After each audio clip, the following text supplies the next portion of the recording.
Thank you, Dan. Good afternoon once again. Aston Villa versus West Bromwich Albion always matters, but to see both of these Football League founder members meeting on an occasion like this promises to be really special. Two of the most potent attacks in the Championship promise goals, even in the high-risk environment of a playoff semi-final. There is so much to lose, but with a Wembley final and a return to the Premier League tantalisingly close, risk will surely bring its rewards over the next couple of days. A reminder of the teams once again. 4 changes for Villa. Abraham, Grealish, McGinn and Mings all back in the side. They've been so key during the closing weeks of the season. Howes, Hourihane, Green and Kodja drop out. It is steering goal El Mohammadi, Tuanzebe, Mings and Taylor the back 4. Whelan anchoring midfield. Adoma and El Ghazi providing the width. McGinn and Grealish behind Abraham, who has 25 goals so far this season. 2 changes for Albion. They ended the regular season with a bit of a whimper. A 3-1 defeat at Pride Park against Derby. Harper and Murphy drop out of that side. The experience of Brunt and Phillips return. Johnston in goal. Dawson, Bartley and Higazi, 3 central defenders. Holgate and Gibbs the wing backs. Brunt and Johansson in the centre, with Phillips, Rodriguez and Gale in attack.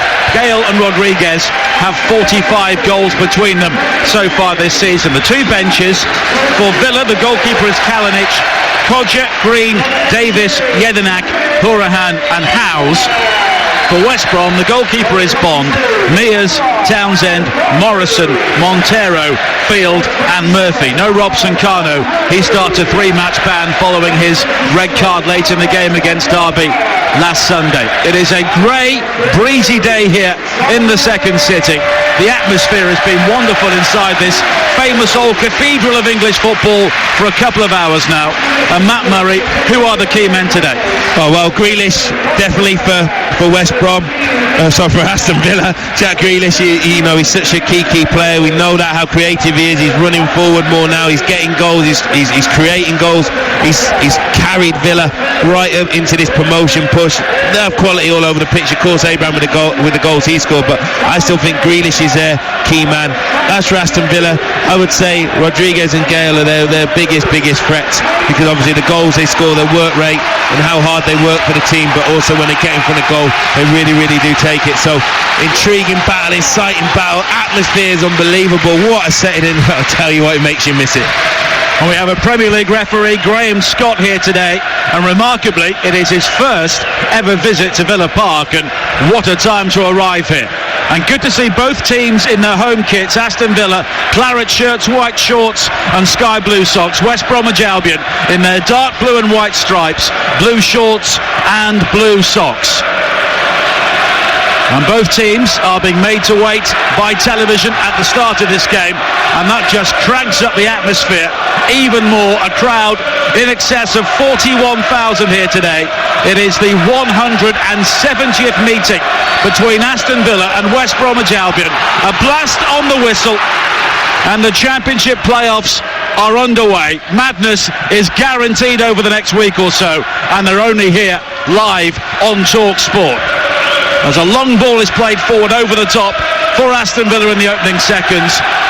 West Brom are playing towards the Holt end in the first half, away to our right-hand side, and it's West Brom who have a throw-in right at the start of this game, as Dean Smith stands there, arms in suit pockets just in front of Holgate, who throws it down the line, but it's cleared away by Mings up towards the halfway line. Bartley with his first aerial duel with Abraham. It's won by the West Brom man, and here is Gale now, plays it wide towards the ponytailed Rodriguez, charging towards the penalty area, but Tuanzebe comes in shoulder to shoulder, more muscular on this occasion, and it's back towards Steer, who despite the pressure of Rodriguez clears long downfield on this halfway line. Now it's Phillips who tries to gather for West Bromwich Albion, but it's back with Tyrone Mings, and typically, Matt, it is breathless right at the start. Yeah, right at the start, so I'm sure that in the West Brom dressing room, look, there's one already left on Jack Grealish. Straight away, Johansson's gone in and thought, I'll leave one on him. Grealish, who's fouled all the time, so there's your little marker. You talked about key men. Well, in that midfield battle, they'll know that they have to stop him, so they tried to just rile him up a little, but Grealish has showed the mentality he has, like he did in that second City derby.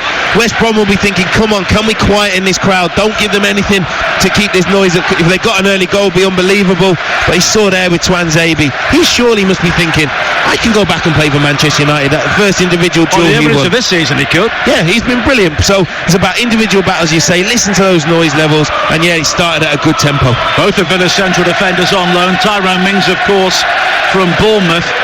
And there could be a number of big decisions to be made if Aston Villa do return to the Premier League. Abraham, of course, on loan from Chelsea, caught by Bartley, and that's twice now in the opening 2 minutes that West Bromwich Albion players have gone through the back of their Villa opponents. Bartley this time on Abraham, and it's a free kick to Villa midway inside the Albion half. Yeah, just little markers, and Chris Brunt is chatting with the referee, and you said Graham Scott is a Premier League referee. Well, listen to his atmosphere, the magnitude. That is why you need a very experienced referee, and he's coming in. I think he's done well. They were just little markers, nothing more. Doesn't want to be getting his cards out too early, but that shows you that the fear maybe that West Brom have for Abraham and Grealish is why they're maybe marked men, and just left that little one on them. Well, the noise is rolling down the stands on all four sides here at Villa Park as Grealish, with those socks rolled down around his ankles, plays the free kick wide to this near side of Mings. Now Al Ghazi down the Villa left, further wide towards Taylor, who tries to deliver the cross, blocked by the chest of Dawson, and has gone behind for the opening corner. 3 minutes played on Talk Sport, the home of the EFL playoffs, and it's Villa 0, West Bromwich Albion 0, and Grealish will take the first corner, short towards McGinn inside the penalty area, the cross high into the penalty area and headed over the top by Whelan, a free header 6 yards out, and he really should have scored. Yeah, great chance there, and Jimmy Sham will be fuming. We saw it at the highest level, didn't we? What a week of football we've had, and we saw it with a corner there with Trent Alexander-Arnold, and what happened there? Well, there, for me, West Brom switched off. That's poor. You know there's intelligent players on the pitch. Hand on and play from Grealish into McGinn, ball dinked in, and he'll be disappointed. He will be disappointed when he's gone away from goal a little bit, so it is a difficult chance, but still fantastic start there for Villa. And if they'd have got that goal there, Jimmy Sham would have been fuming to concede from just a short set piece like that. Well, that's clearly something Dean Smith will have spotted on the training ground and worked on this week, because Albion all turned their backs and Villa almost capitalised. Nearly 4 minutes played on Talk Sport, 0-0. Ghazi on the far side steps in before McGinn in front of those West Bromwich Albion supporters in the Doug Ellis stand, but Villa looking to keep on the early pressure, lofted forward by Whelan, looking for Abraham, but it's cleared by Bartley. Gibbs now will look to try and build down the Albion left, but he's quickly challenged by Adoma, and it will be a throw-in to West Bromwich Albion on the far side. Albert Adoma involved here today for Aston Villa, and I don't think he'll get an uncontested goal here this afternoon. That was crazy, wasn't it, at Leeds? It really, really was. But, you know, end of the day, I just think you can see what Aston Villa are doing. They know when they've got to press this West Brom team, because when West Brom came here before, Villa set off too much. Albion built from the back and really were the dominant team.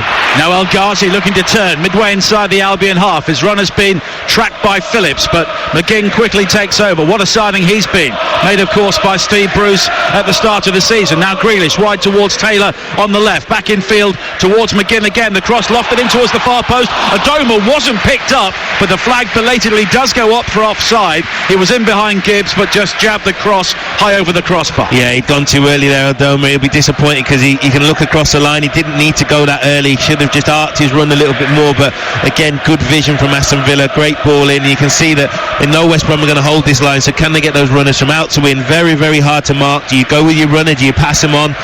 So a good chance there, but Adoma went too early. You talked about McGinn. He has been fantastic, and loan signings like Mings and Tuanzebe, will they be kept? I am sure that John McGinn will be playing in the Premier League next season with or without Aston Villa, because that's just my opinion. I think he is a top player. Energy levels, creativity, and that could be a key part of this match today, the energy levels that McGinn brings. Holgate wearing number 68 with a throw-in for West Brom on this near side towards the byline. It bounces over the head of Mings, but there's a slip as Gale tries to play the ball back in field, and there's just a bit of afters there between Gale and Mings as the ball drifts over the byline, and Villa have a goal kick, and tempers just beginning to simmer right at the start of this game. Yeah, it's the magnitude of the game. You know what it means to everybody. They said they want to get to the top level financially, everything about it. This is what footballers are, what you play for, but there's so much riding on it, and that's another key battle. And we know Mings has got got that little fiery side to him, so he'll have to just, manage it correctly. El Ghazi now down the left-hand side, tiptoes beyond Holgate, swings in the cross, headed away by Brunt at the far post, but it's quickly gathered by El Mohammadi down the Villa right. He lofts it back to Grealish, 25 yards from goal. He's beyond the challenge of Johansson into the penalty area. Now El Mohammadi with another cross, which is blocked by the back of Gibbs, and Villa have their second corner with 7 minutes played on TalkSport. It's 0-0, but the home side have made the better start. Yeah, they're putting the pressure on. Albion haven't really threatened, so they need to weather this storm. West Bromwich Albion, brilliant ball in from El Ghazi. He's got every right to ask why no one's at the end of it, but now for the Albion players, got to stick to their task and not let anyone get a free header. Corner played in by McGinn, an in-swinger towards the near post, punched away by Johnston, and then Johansson wins an important header on the edge of the penalty area, and Phillips will bring the ball clear now for Albion on this near side, the right. El Mohammadi has come across to try and make the challenge, but Phillips comes in field beyond him towards the edge of the penalty area. He's carried the ball 70 yards now, goes back towards Holgate in support, now back inside towards Johansson, who was part of the Fulham side which beat Villa in the playoff final at Wembley last season. Johansson now goes back towards Bartley, and boos ring out around Villa Park from the home fans as West Brom look to try and build with 7.5 minutes played. 0-0 here in the opening Championship playoff semi-final, and what a day of playoff football we have here across the TalkSport network. At 5:15, Laura Wood, Sam Matterface and Simon Graceu bring you the other playoff semi-final, and that is Derby County against Leeds, the first leg live from Pride Park, a 5:15 start. Over on TalkSport 2 at 3 o'clock, live from Wembley, it is the National League playoff final. Either Salford or AFC Fylde will be heading into the Football League for the first time today. Ian Abrahams and Adrian Clark, your commentary team there. And following that game at 7:30, what a night at the Stadium of Light. Sunderland against Portsmouth in the League One playoff first leg semi-final. Commentary from Alex Crook and Neil Redfern as El Ghazi goes down just in front of us, challenged by Holgate, looks for the free kick but doesn't get it, but it's quickly won back by McGinn, and now El Ghazi sprinting forward down the left-hand side. The cross was blocked by Dawson, almost breaks to McGinn on the edge of the penalty area. The challenge comes in there from Johansson, but it's given away. Here is a Adoma for Villa. Wide towards the right-hand side, and El Mohammadi back towards Adoma again, who has electric pace when given the opportunity, comes inside. Left-footed shot, though, was lofted high over the top into the north stand. Yeah, Adoma maybe didn't make the right decision there, but it's good pressure again from Aston Villa. El Ghazi, the Graham Scott's just having a little chat with him. Holgate got tight to him. I don't think it was a foul, but players remember teams that they played well against, and that game at the Hawthorns, El Ghazi, that one of those goals he scored was absolutely phenomenal. Oh, wow, what a strike past Sam Johnson, and he's right in front of us now. He's a good physical presence, so if Villa can get crosses in and he's attacking the back post or looking to try and get half a yard in and deliver, he's a top player. But there we go again, another foul, this time Gale backing into Tuanzebe, so this is a free kick in a dangerous position, and these are the sort of things that West Brom we think can really capitalise on.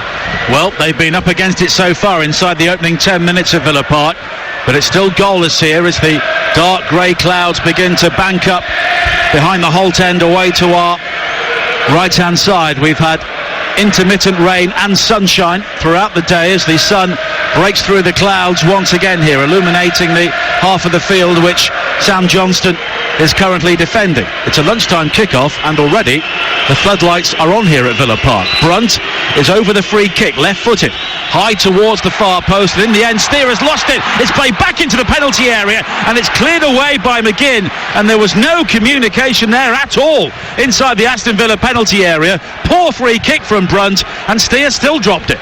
Yeah, well, Steer came for it. Do you want to finish? Now on the edge of the penalty area, Johansson with the shot, and it's off the crossbar. It was Rodriguez with the final effort, and it was tipped onto the bar by Steer. The flag is then up for offside, and West Bromwich Albion with a wonderful opportunity in Steer redeeming the earlier error. Yeah, so for me, since Jed Steer's come into the team, he's been brilliant. Look at the run Aston Villa had gone on. He's come into the side, he came for the ball, the noise levels are massive. So was it with Taylor that he had the indecision? Taylor didn't really deal with it. Steer's come, it would have been an easy catch, but that is what a sign of a good goalkeeper, because at this end Johnson, brilliant punch, that would have settled him down. For Steer, that could have made him nervy, but wow, what a top hand save. They discussed, you go bottom hand, top hand, will keep the ball out of the net. and that touch he got onto the bar was brilliant. Then you need the bit of luck. People don't put in the rebound. He was offside, but that save from Jed Steele was phenomenal. Will settle him down now, and from Villa being totally on top, that is a dangerous moment. Set piece and shots around the edge of the box. Holgate coming forward now, across him from the right-hand side, over the head of Rodriguez. Gibbs will try and recover it, and he's kept the ball in play on the far side, but Adoma quickly closes him down, and it's a throw-in to West Bromwich Albion, 5 or 6 yards from the corner flag on the far side there left, attacking the Holt end in the first half. That huge two-tiered stand which towers over this part of the city of Birmingham, one of the landmarks you can see from the M6 on the road through the heart of England, and at the moment it is making plenty of noise trying to urge on this Villa side, because West Brom have a throw-in on the far side. Every single claret shirt is back defending. Is that Dwight Gale taking a long throw? And Dwight Gale does take the long throw, and it's flicked on at the near post by Bartley, and McGinn inside the penalty area will control and eventually clear on the far side. 12 minutes played on Talk Sport, the home of the EFL playoffs. 0-0. Hegazi with a long ball forward onto the head of Taylor, who heads it into the path of Grealish. An intelligent ball from him over the halfway line. El Ghazi now with plenty of room in which to move down the left-hand side, comes in field, and his ankles were clipped by Holgate, and it's a free kick to Villa 30 yards from goal. Surely that's a yellow card. Well, that's the third one. El Ghazi's running like that. He's driving. It's a dangerous position. He's definitely taking one for the team there, Holgate. Brings him down, but I don't think he's giving it. And El Ghazi will be saying, well, hang on a minute, if he's on a yellow for the next however long it is, you know, what are we into the game there? That's going to be 60, 70 minutes of a guy with a yellow card. I think that Graham Scott's been very lenient there, but that shows you the transition and the pace that Aston Villa have when they want to counter-attack. Well, we saw the referee John Busby make a big early call in the Tranmere Forest Green game last night as McGinn plays the free kick high into the penalty area. The bodies go tumbling, and Villa with half-hearted appeals for a penalty, and it's a goal kick in the end. Of course, Gavin Gunning of Forest Green sent off for violent conduct in the opening 15 minutes. Nothing's been as bad as that so far, but that decision did calm that game down. Yeah, it will have, and so early on, and for Forest Green to stay in the tie, then it changes the complex over there, and it was only 1-0 in the end. But yeah, a very early red card, and the referees have to make these decisions, and Graham Scott, you can see he's made the decision that he is going to keep the cards in the pocket as long as he can to do that. But I felt that there for Holgate, he knew exactly what he was doing, and already Sam Johnson is trying to slow the game down. Took a while over that free kick. You can see what they're trying to do and just frustrate this crowd, but I don't think that was a penalty as well. The ball came in, El Ghazi and Mings grappling. Ball was well nowhere near them. Holgate does well to win it from El Ghazi on this near side. It's clipped in field by Phillips, looking for Gale, but very accomplished defending from Twanzebe to step beyond the challenge of Gale and then get Villa moving forward. Here was an opportunity for El Mohammadi to deliver down the right-hand side, and Abraham with an acrobatic volley, falling backwards, but the right-footed shot goes high over the top. Oh, spectacular effort, great effort, and Tammy Abraham, he applauds, you know, he applauds El Mohammadi, say what a fantastic ball in that was, and what it was an early delivery, touch and deliver, so all the West Brom players are running back towards their own goal, can't then put the brakes on to go and attack the ball. Fantastic delivery, difficult effort from Abraham, but when you're in the confidence and got the belief that he has with the goals he's been scoring, he thinks why not. But it all started with, wow, Twanzebe, the way he stepped out from the back there, absolutely, what pressure, what nerves in this game, but brilliant ball in, great effort from Abraham just over the bar, and this has been a really good start to this game. You're listening to Aston Villa against West Bromwich Albion on Talk Sport with McDonald's Fun Football, providing over 5 million hours of fun grassroots football to the UK by 2022, as the shot is delivered in and West Bromwich Albion have taken the lead, and Aston Villa were left absolutely stunned, and horrendous defensive error right down the centre, and West Bromwich Albion were quick to capitalise, and in this playoff semi-final it's Albion who lead by 1-0. Yeah, an awful defensive error, and Glenn Whelan I saw holding his hand up, and he's an experienced player, brought into the side for that experience, but then it's how they react. So, but that is what Dwight Gale is all about. That's why he's played in the Premier League. That's why teams, if you are in the Championship, you sign Dwight Gale because you believe he will get you out, and he's ruthless. Every chance he gets, he either works the goalkeeper or he hits the back of the net. The Aston Villa are open because they're in possession.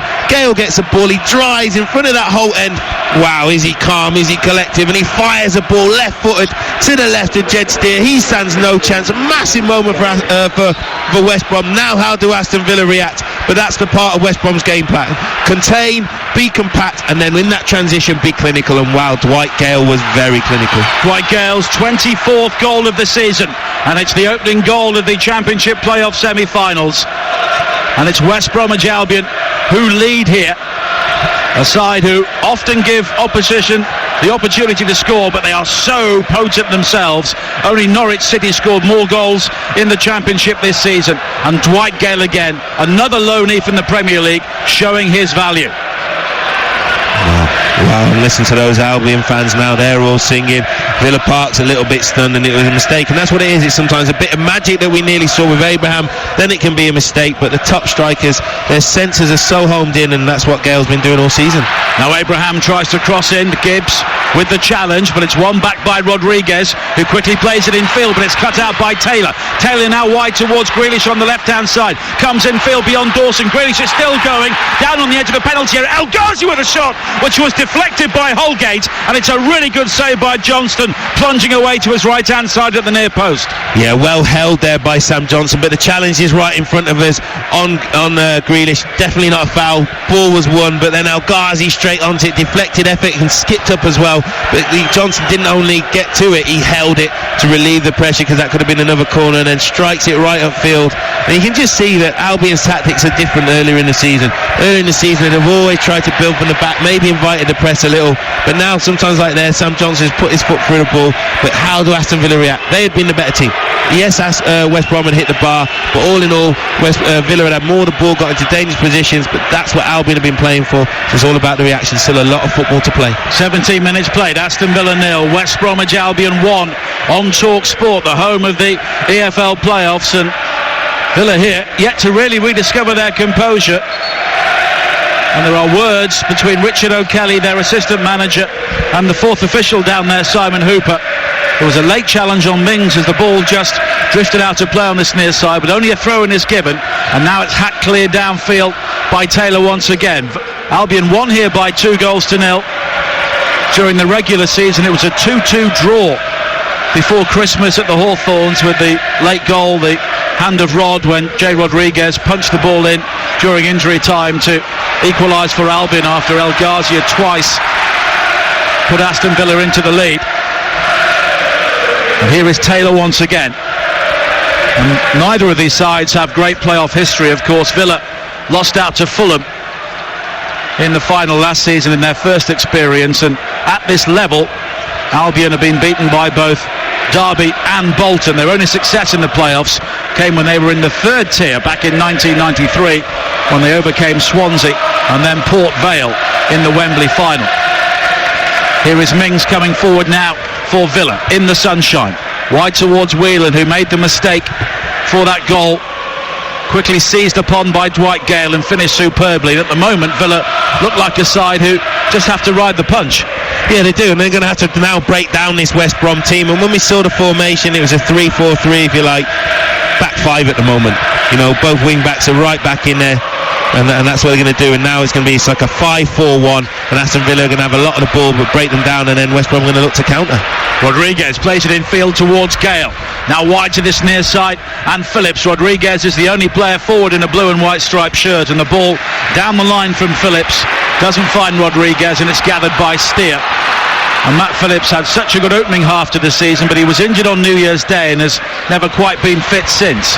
Now Mings coming forward, long striding for Aston Villa, wide towards McGinn and further wide to the right hand side, and El Mohammadi back towards McGinn again, and Grealish takes over 25 yards from goal towards the left, further wide towards El Ghazi, comes back infield onto the right foot. The curling cross is met by the head of El Ghazi, and now Gale spreads the play neatly wide to this near side for Albion. Here is Phillips coming forward down the right hand side, and it's Grealish who comes across him and then buys a rather cheap free kick to bail Aston Villa out.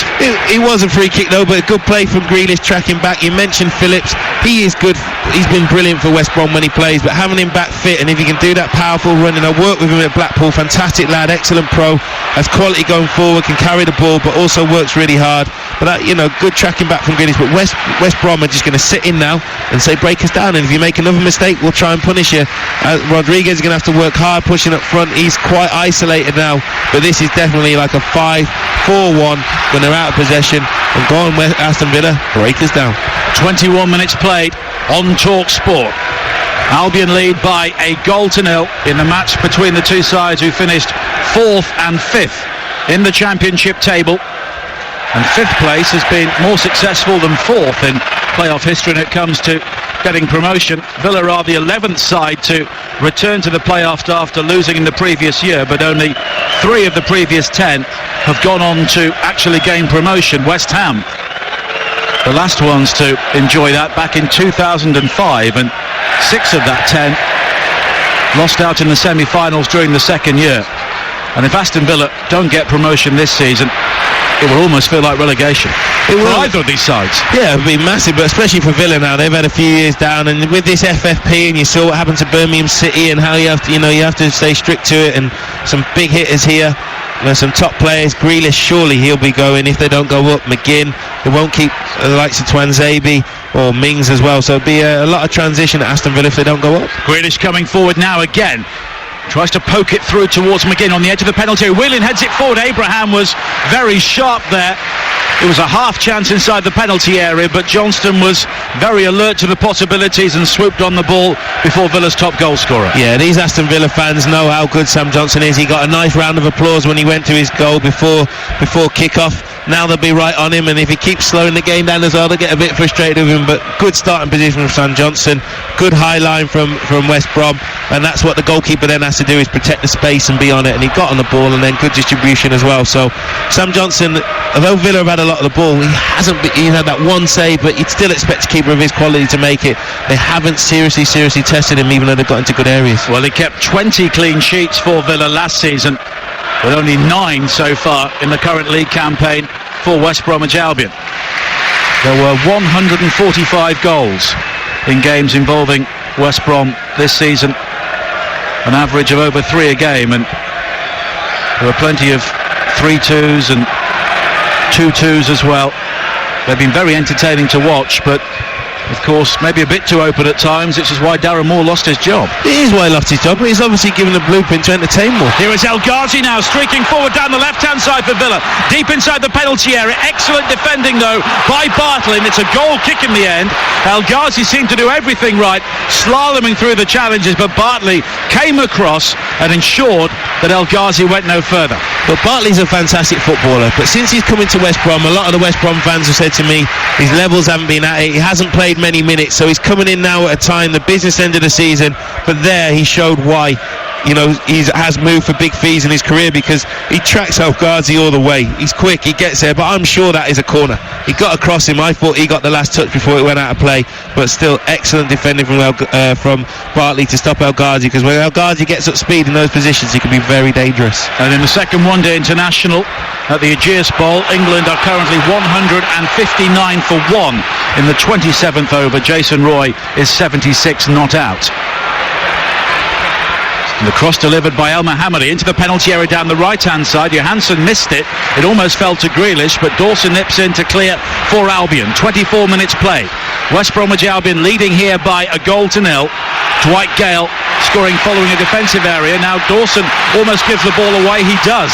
Here is Grealish now for Villa, midway inside the Albion half, but Johansson comes back to cover, and Holgate goes back towards Johnston wearing all black, who clears long downfield. And Mings plays a rather awkward ball in field, and he played it blind straight to Brunt. And here is Johansson onto the head of Gale, the goal scorer. Back to Phillips now down the right hand side. He just slips at the vital moment. McGinn nips in to win it back, but he only finds Johansson, and then there's a challenge from Whelan, and in the end the free kick has been given to Aston Villa as the referee just tries to put a lid on things. Yeah, but I don't think it was a 2-footer challenge. I think that's what he's given the free kick for. He's got nowhere near the Aston Villa player there, Phillips. He's just lost the ball, then he's got sort of megged, if you like, and slipped for me. So again, Graham Scott's having a chat with him, but I think that's why he's saying to him, look, come to me, let me talk to you. You can't dive in like that. But you talk about contrasting styles and the way that has been the change to West Brom. That's why they were conceding so many goals, but Darren Moore was asked to change it. He came in last season, he took over, there'd been Pulis, there'd been Pardew. He wanted to entertain more, so you have to accept that there's that transition. I still think it's very harsh for him to lose his job, but those moments there would not have happened under Darren Moore and Jones, where Sam Johnson just goes, bang, I'm going to put my foot through it, hit it into a good area, we'll pick up the second balls and we'll go from there. And that's why I believe they didn't keep as many clean sheets, and if they got that balance a little bit better, they probably would have been pushing right to the end for automatic places. Well, they were fourth, 9 points away from second when they sacked Darren Moore, and they finished fourth, 9 points away from second. There you go, and that's why I hope at Fulham Scott Parker gets more of a chance. You see these young coaches, they do their badges, they're patient, they work, they know their club, they work their way through, they get their chance, you know, chat with the board, get this vision, and then they get sacked. Where Norwich and Bournemouth and Burnley and places like that, where their managers are given time and the vision's put in place, that's when I think they reap the rewards. Al-Mohammadi now looks to deliver across on the right-hand side, and at the second attempt his delivery was blocked by Gibbs, and it's gone behind for Villa's third corner. 27 minutes played on Talk Sport. West Brom lead by a goal to nil. Derby against Leeds coming up at 5:15. Talk Sport, the only place you can hear all of the Championship playoff semi-finals, and the second leg of this one will be coming up from the Hawthorns on Tuesday. And the corner is played short by McGinn, looking for Grealish. Gale nipped in, and once again Aston Villa don't make the most of a set piece. They don't. They took the short one early on, which caused problems. The other one was well dealt with Sam Johnson, but that was a poor corner, a waste. And now you can just feel it. So from Aston Villa getting on the ball, bopping it about, the real noise levels look like him very in charge of this game. Then that's what happens in football. Things, momentum can just change with a mistake, a bit of magic, sending off, substitutions. Well, this mistake, this goal from West Brom has just changed things, and now there we see again, poor set piece. Then Villa get the ball back, force to pass, and they just feel that bit of tension in the ground. Now McGinn heads it back towards Mings, and he's got the opportunity to go back to his goalkeeper, and Steer has to readjust his feet under pressure from Gale and clear it downfield, and he eventually finds Mings, and here is McGinn moving forward now for Villa, sweeps it wide towards the right hand side, and Al-Mohammadi, both Adoma and Abraham ahead of him, and McGinn will take over now, driving down the centre. He looks to the left and he goes, and in the end the shot left-footed is blocked by a lunging Dawson, and it spins behind for yet another Villa corner. Yeah, the pressure, they're having a bit of pressure, so can they put a better ball in now? But brilliant block from Dawson. But it all starts with Aston Villa have the ball at the back, no one really pressing. Gale's up there on his own, Rodriguez trying to fill in, they tap with pace, and but brilliant block from Dawson. Corner work short again by Grealish and McGinn. Here is Grealish now, breaking into the penalty area, tries the shot right-footed from a very narrow angle left-hand side, and it was much nearer the corner flag than the goal. Yeah, the ball just didn't come back. But again, see, with every team I've ever played in or coached, we always send two out for short corners. There, West Brom are sending one out, easy to play around, because if you send two out, you can confront Jack Grealish much further, closer to the corner flag. There, once he's getting the ball, he's driving in the box, you know how skillful he is. Any challenge that's wrong, or it could be a penalty or a handball if he puts the ball in, and there he has got the ability to whip that in the top corner. He didn't get that ball back, but I think that will be something that Jimmy Shan and his coaching staff will be looking at. 29 minutes played, Albion leading by a goal to nil in this semi-final first leg, and it's been a very open game so far. Many playoff semi-finals in the past have often been turgid, tight affairs, but this never looked like being one due to the outlook of the two teams. Here is an opportunity for Dawson to bring it forward now, and he slides it in towards Phillips on the edge of the penalty area, and now Johansson once again. Dawson taking over, and he sweeps in field, and he's got Phillips in support, and Holgate now down the right. He delivers the early cross into the penalty area. Gale was shaping for the header, but Tuanzebe gets there first. It's won back by Rodriguez, and now Brunt goes back towards the halfway line, and Higazi, and Abraham slips and slides as he tries to challenge Higazi, ends up on his backside, and that's appreciated by the Albion fans as Higazi plays it long left-footed again, looking for Gale on the edge of the penalty area, in between the two central defenders, and the shot laid back towards Rodriguez is fired high over the top. TalkSport supports the work of Prostate Cancer UK. Visit prostatecanceruk.org/football to find out how you can help, and together we can help stop prostate cancer killing a man every 45 minutes. And at the moment, Villa's central defenders are not getting tight enough to Dwight Gale. They're not, and it's because there's fantastic service into them, but I always believe the run makes the pass, so the movement from Gale is very, very intelligent. He gets there, but you saw it even in this half when he laid the ball off, when he's in his own half and laid off to Rodriguez with real quality there. Even though he's against some big defenders, he moves into good areas, cushions the ball down, and he wouldn't quite sit for Rodriguez. So when West Brom are coming forward, they're attacking with quality, with purpose, but Dwight Gale is a fantastic focal point. He's the one playing through the middle at the moment, and Rodriguez has dropped in. They keep flipping round, but for Aston Villa it's been frustrating. West Brom's game plan is working very well, and Jimmy Shan at the moment will be the happier of the two managers with his lead and the way the game plan's being employed. Taylor infield towards El Ghazi, and it's back towards Mings once again. 13 and a half minutes to play in the first half on Talk Sport. West Brom leading by a 0-0. And coming up at 3 o'clock we will have our Premier League countdown ahead of the final day with Jason Cundy and Danny Kelly before Laura Woods takes over at 5 from Pride Park for the second semi-final today. Now El Ghazi coming in field, drifted high into the penalty area. Good leap by Hegazi to deny McGinn a chance to knot it down to Adoma, but Villa win it back. Here is Whelan now. Grealish again on the far side. Wide towards El Mohammadi, and now Whelan has space to shape for the cross high into the penalty area, and it's beyond El Ghazi. Phillips at the far post will try and clear, but he's lost out to Taylor, who now needs support by the corner flag, and he finds it from El Ghazi, but Holgate challenges, and in the end Villa only have a throw-in. Now Mings on this near side, their left, cuts it back in field to Grealish. Every single Albion player is back behind the ball, midway inside their own half. Grealish now wide to the far side than El Mohammadi, but the low cross cut back in is cut out by Hegazi. Now Grealish again, who is finding it difficult to really influence the game at the moment. Taylor with a cross in from the left-hand side, looking for Adoma, headed away by Hegazi. A missed kick by Phillips right on the edge of his own penalty area. He's helped out by Holgate. Holgate, though, is robbed by McGinn, and Holgate fouls McGinn, and it's a free kick for Villa in a very dangerous area, and it's a yellow card for Mason Holgate. Yeah, and I think Holgate's lucky that he didn't get one earlier, but I think it'll be more for persistent fouling, because his challenge on El Ghazi earlier should have been a yellow card. But that's better from Aston Villa, because when they're putting balls in at first, though, that's what these West Brom defenders want. They're favourites to get it. Grealish is dropping deeper and deeper, which West Brom want. But that was good press, good intensity from McGinn, and this is a chance now in a really, really dangerous area. Horrible for goalkeepers. Going to be in swinging. He's only got a one-man wall. Other bodies in there because it's so, it's near 7-8 yards from the byline. So he could shoot from here. Yeah, he can. But if anyone gets across the keeper, it's very difficult because you have to wait for it to beat people. So I'm sure this will be whipped in with pace. Grealish will take it with 11 minutes to play in the first half.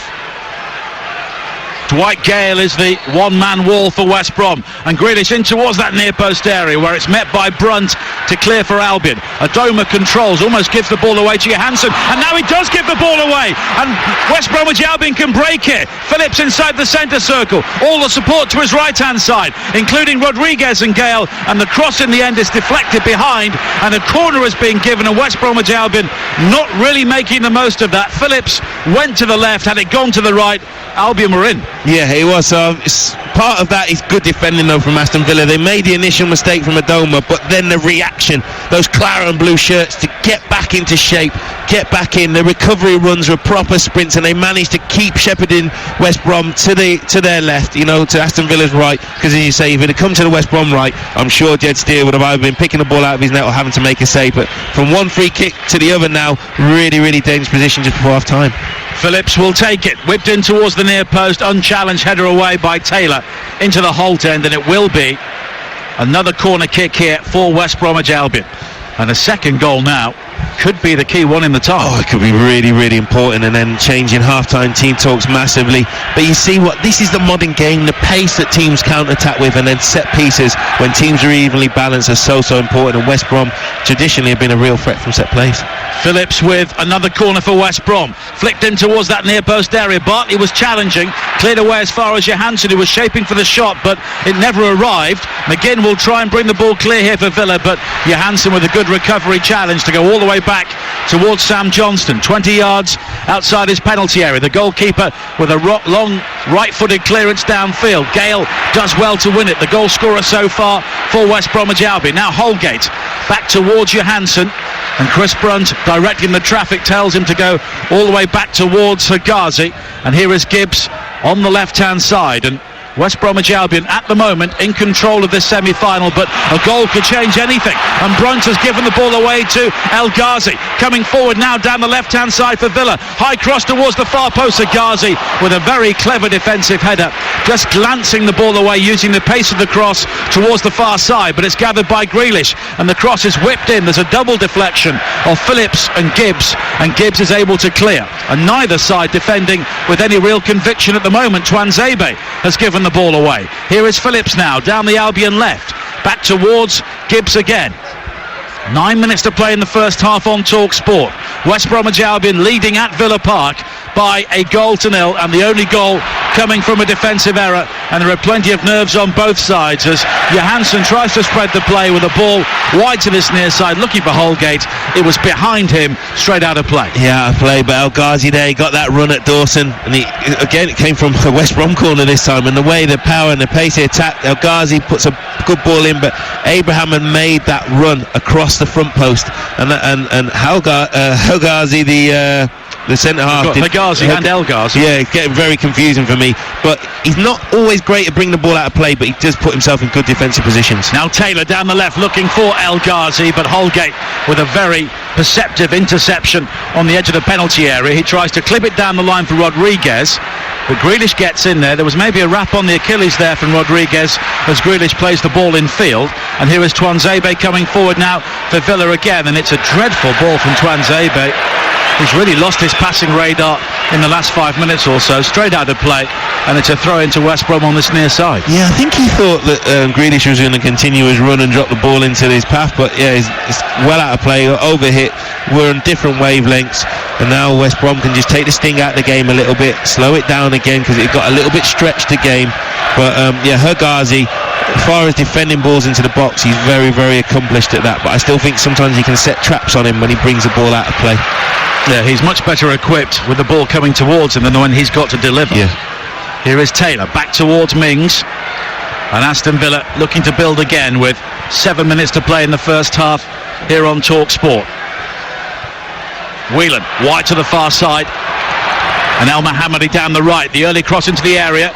Abraham challenging at the near post, but it's nodded clear by Bartley, and it will be a throw in to Aston Villa right by the corner flag.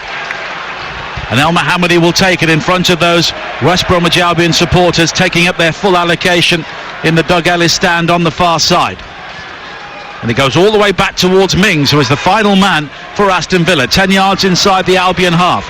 El Ghazi now coming in field, but he's challenged by Phillips, and it goes back towards Mings again, square towards Whelan, whose error led to the Albion goal.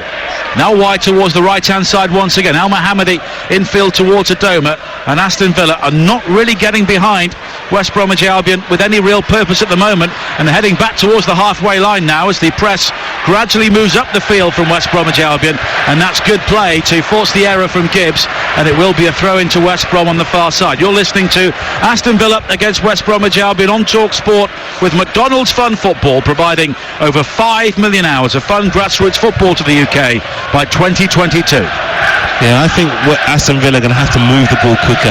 When West Brom are in, there's this 5 and this 4. Very hard to break down. Sometimes you've got a two-touch football.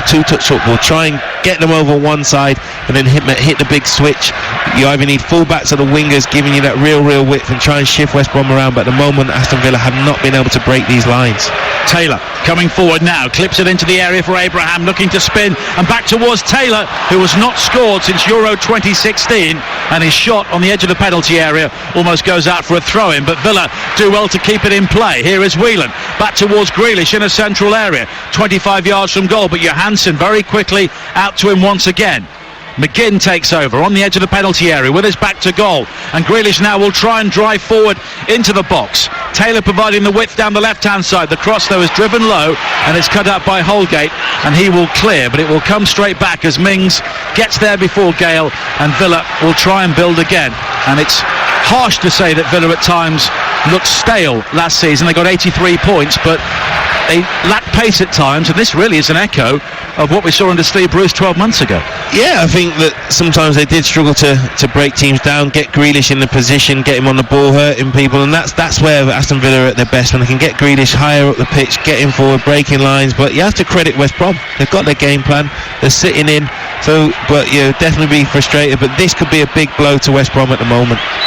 Yeah, Dawson is the player who is down, one of their three central defenders, and he went down with nobody near him, which is why the medical team are quickly on and looking at the bench for West Bromwich Albion. They've got Tyrone Mears as possibly the potential replacement, and he's very much at the veteran stage of his career. They could bring on Connor Townsend and go to a back four, but the back three is working very well for them at the moment. I think they'll have worked at that. It's working, as you know, they'll be happy with how it's being employed, but that's what they'll be working on all week, and the game plan's been fantastic. So if Dawson does go down, experienced player, if he does come off, they'll sort of really try and patch him up and say, look, there's only a few more minutes, let's get you into half time. But Aston Villa were very unlucky under Steve Bruce. I felt the change around he did, but because of his Birmingham City links, it was always going to be harsh for him, but they had chances. But yeah, sometimes it was difficult for him, especially this season. It changed, hadn't it, the atmosphere, the environment. I was here for TalkSport, that last game against Preston it was, which is his final game. Dean Smith seemed to get this really attacking play, then he had a blip, but then recently winning 10 on the bounce, Aston Villa, and playing with that pace, but Grealish is the key of that. But they've stopped Grealish. How did they stop him? Well, they stopped him because they've gone in his 5 and his 4. There aren't the spaces, aren't the pockets. They stuck to the task, giving up wide areas a little bit, then defended the crosses coming in.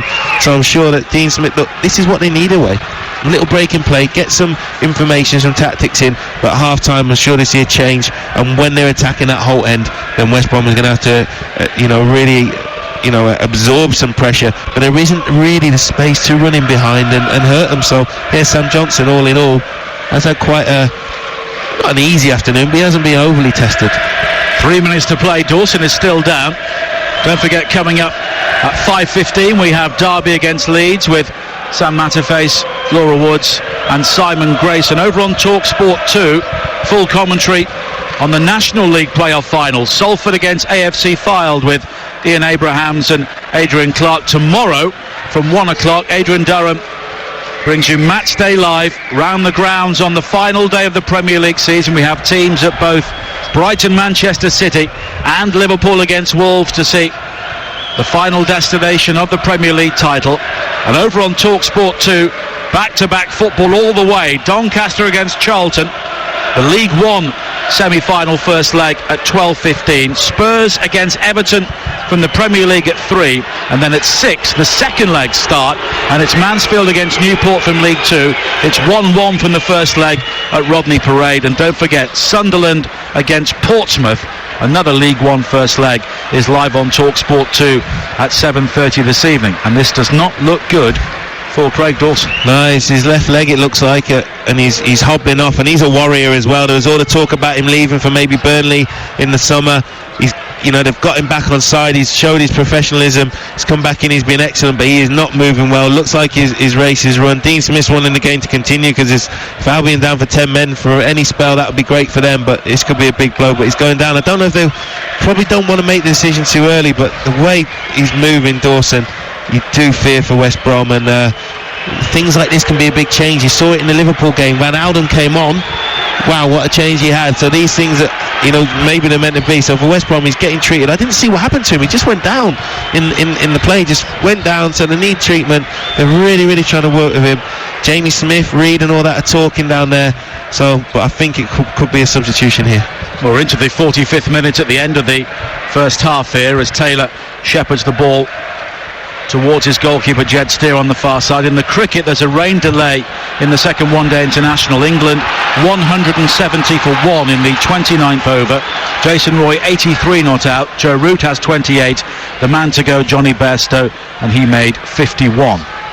Grealish now plays it wide to the far side, and at the moment Holgate has dropped in as the third central defender with Phillips as the right wing back, as they will play on, and there will be 5 added minutes at the end of the first half, and Dawson looks like he'll be coming back on here. Now Grealish attacking the 10 men on the edge of the penalty area, and again immediately seized upon by 3 blue and white striped shirts, and it's Gale and Rodriguez back defending on the edge of their own penalty area. Dawson's going to come back on. He is warming up though. Yeah, I think they just try and get into half time. They don't want to make the change if they can.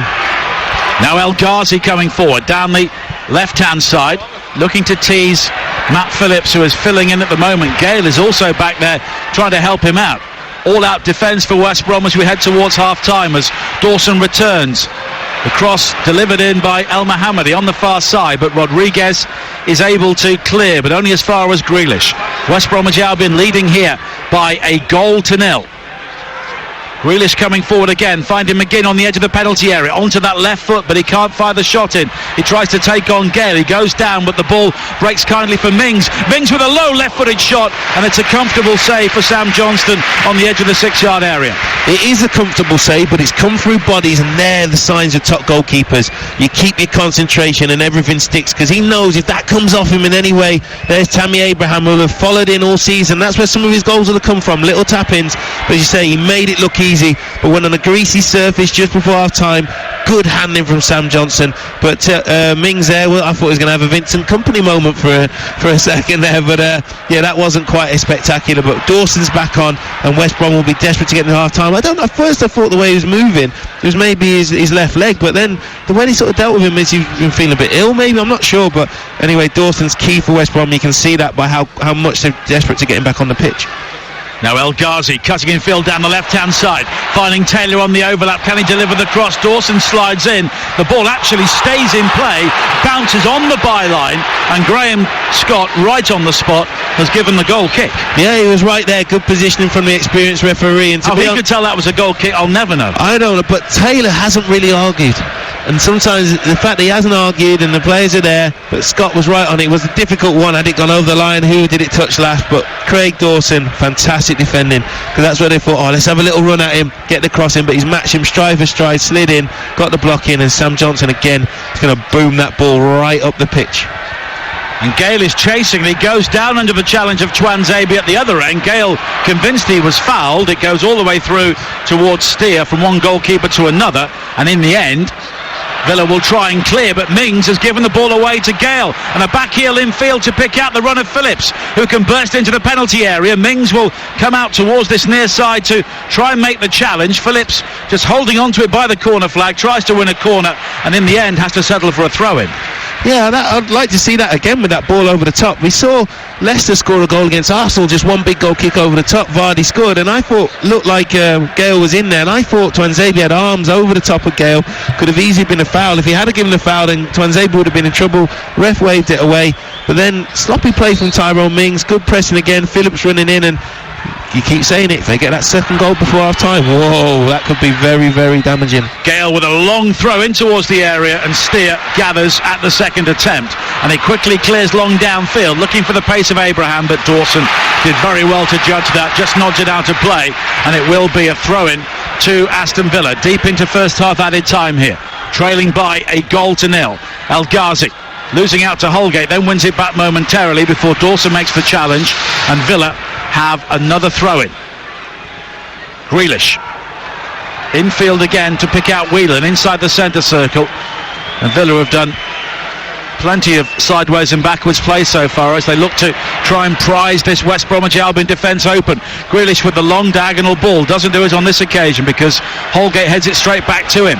Here is Mings coming forward again now, wide towards Grealish on this near side. Grealish though will try and attack the penalty area, but Johansson just barges him off it momentarily. But here is Grealish again. He only finds Brunt just sat in front of the back 5, and in the end it's hooked away by Gale long downfield, and West Brom at the moment defending like it's the 93rd minute rather than the 48th minute. They are, because if they can take this lead into half time, they'll be delighted. They know that at the start of the second half Villa are going to come at them, but Dean Smith is there chatting with Rich O'Kelly, and they're just thinking, what are we going to do? We've got to change something different, make some, do something different. The onus in Aston Villa, the home side, the team that's trailing, and at this moment in time West Brom have got their tactics spot on. Well, you feel they've got to score, Aston Villa, and they haven't scored in the first half because the half-time whistle goes, and it's the West Bromwich Albion fans who are celebrating at the moment. A long way to go in this tie. The Villa fans find their voice, but they were silenced by a mistake by Glenn Whelan, seized upon by Dwight Gale, and at half-time it is Aston Villa 0, West Bromwich Albion 1. They have, and it's Tyrone Mears who comes on for Craig Dawson, and could this be a game changer, Matt Murray, because Mears, great campaigner, bags of experience, but he's 35 years of age and he has been some way from being a first-team regular. He has, but he have to use every bit of that experience, manage his way through the game, but that'll be something that Aston Villa will be looking to exploit. Big blow for West Brom, because you're tackling it with all the ex-players up there, and West Brom's game plan has been working perfectly, and they did not lead something like that. If you're going to lose one of the men, you certainly do not want to lose such a key defensive player like Dawson. So yeah, could be a big blow for West Brom, but this is what it's about. This is what the squad game's about, so Mears needs to step up. Well, the sun's still shining here, but not especially warm as Aston Villa get the second half underway. West Bromwich Albion leading by a 1-0, and Villa playing towards the Holt end away to our right in the second half in their claret shirts with blue trim, white shorts and blue socks. Albion in their blue and white stripes with blue shorts and blue socks. As the ball is played forward towards Gale, who tries to clip the ball back in field under pressure from Tuanzebe, and in the end a challenge comes in and it will be played downfield for Aston Villa once again. Here is Glenn Whelan, who made the unfortunate slip which led to the goal scored by Dwight Gale. Now Tuanzebe once again, square towards El Mohammadi, who is quickly pressurised by Rodriguez, who's done plenty of hard work without the ball so far, and El Mohammadi as a result has to go all the way back towards Jed Steer. You can see Mears has gone in at right back. Holgate, like he did while Dawson was off the pitch, is the right of the three now centre backs. He's played in, central centre back positions when he was at Barnsley, when he was at Everton, so he'll know all about that. So Mears, I'm sure he won't get forward as much. He'll just be looking to be in there, defend and be solid. But Villa will want to start this half well, get those noise levels back up, and the Holton will try and suck that ball into the back of the net. Well, as things stand, West Brom may believe they don't need to score again here today, because they lead by 1-0 with the first leg halfway through, and this tie will be concluded live on TalkSport at the Hawthorns on Tuesday evening. I'll give you the two teams again in a second, but Villa are looking to build. Abraham back towards Whelan, but there's been a rather general pedestrian air about much of Aston Villa's play, and that's because West Bromwich Albion, they've reshaped their team. It's deep lying and it's very hard to break down.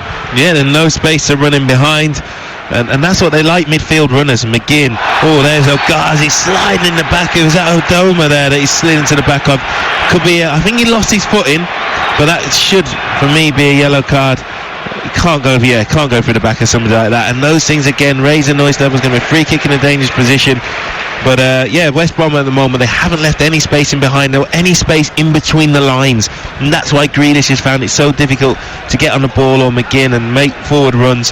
And that's good coaching from an inexperience. He's a good coach, and he's coached a lot at youth level, but Jimmy Shan has not managed or coached in these environments very often, but his players are taking it on board and executing it to perfection at the moment. 3 minutes played in the second half. Albion leading by 1-0. Yellow card for Hagazi to join Holgate in the book for West Brom from the first half. McGinn and Grealish are over the free kick, which is around 30 yards from goal, left of centre. And Grealish will now shape to strike it right-footed, high towards that far post once again. Johnson stays on his line, and as a result, Bartley has to come in and nod the ball behind, and judging by your hand gesture, no communication. Yeah, I think it's a needless one. Bartley didn't know what was going on, so he's headed behind. That would have just gone out of play, so they'd be really annoyed if they concede from this. Played short again towards McGinn, who fires the ball in left-footed, but it's high over the top. We've seen him score some spectacular goals from long range for Aston Villa, but not on this occasion. The two sides once again. Villa steering goal. El Mohammadi, Tuanzebe, Mings and Taylor. Whelan holding in midfield. Adoma, McGinn, Grealish and El Ghazi, with Abraham at times rather isolated in attack. The West Brom team is now Johnston in goal, Holgate, Bartley and Hagazi, three central defenders, Mears, Brunt, Johansson and Gibbs across the middle, with Phillips and Rodriguez at times tucked in, with Gale up front on his own. Now El Mohammadi for Villa. Infield again towards Tuanzebe, who invites the challenge from Gale, and in the end gets away with it. It's pinged forward by Whelan, but it's headed clear by Gibbs. And now McGinn in a central area for Villa, looking to find options. It's Grealish on the edge of the penalty area. Can he spin back inside and deliver the shot? He finds a Doma on the outside. The cross is blocked inside the penalty area. Appeals for handball as Brunt made the challenge, waved away by the referee Graham Scott, and now Rodriguez will try and bring it clear. He's been felled by Tuanzebe, but once again the referee waves away any appeals. Yeah, good defending by Tuanzebe. Brilliant from Chris Brunt, tracking the run, because the weight of the pass there from Grealish was perfect into a Doma. It's never been a handball. It was more the fans appealing in hope than the players. Good refereeing, but good bit of spell of pressure from Aston Villa. Now McGinn on the edge of the penalty area once again, but he runs into Johansson, and Hegazi will clear, and now West Bromwich Albion from their deep lying position will try and break as Johansson plays it wide to the far side. Phillips has surely been pushed over by El Ghazi. It was Mears in fact who was pushed over, and it's a free kick for West Bromwich Albion, 10 yards inside the Villa half. Yeah, so again just allows us West Brom to take the pressure, slow it down. They're not in any rush at all to take this free kick. Good play from Mears running up, and you'll see how, this will be a first 10 minutes or so when you speak to players who haven't played loads of football, especially when they come back into a high pressure game like this. They have to get their second breath, and then they're alright. So but for Mears, he's had a good couple of early touches. He's a very, very experienced player, hasn't had loads of minutes this season, you say, but he'll be fine. Brunt with the free kick, high towards the right hand side, headed across the penalty area in the end, but Phillips couldn't direct it towards a teammate, and it's gone behind for a goal kick. As the home crowd look to get behind their team once again. 5 minutes played in the second half on TalkSport, the first of our Championship playoff doubleheader today. Both games only here, live on TalkSport, including Derby against Leeds coming up at 5:15, and it's a poor ball played forward by Tuanzebe, seized upon by Phillips, who can come forward now down the right hand side for West Bromwich Albion. Johansson with a cross in which was equally poor, and in the end it's cleared away by Whelan, and Albion there not making the most of a real breakaway chance. Now Whelan with a chance to play it forward for Villa, finding Adoma, who slips as he plays the pass, but he finds El Mohammadi down the right hand side. Now Whelan, but patrolling the channels, finding Abraham. Abraham will try and burst into the penalty area beyond Hegazi, but the low cross towards the near post is blocked by Johnston, and it spins behind for a corner. Yeah, brilliant centre forward play there by Tammy Abraham. Ran Hegazi, but good goalkeeping from Sam Johnson. He's kept a lot of clean sheets in Aston Villa shirt. He's kept clean sheet here for West Brom this season. At the moment he's doing his part in front of that whole end, but it's another corner now for them to defend. But a couple of good chances in transition that haven't been taken by either team. McGinn will take this, an in-swinger, left-footed, high to the far post, headed away though well by Hegazi. And he can be questionable with the ball at his feet, but in the air he's pretty impressive.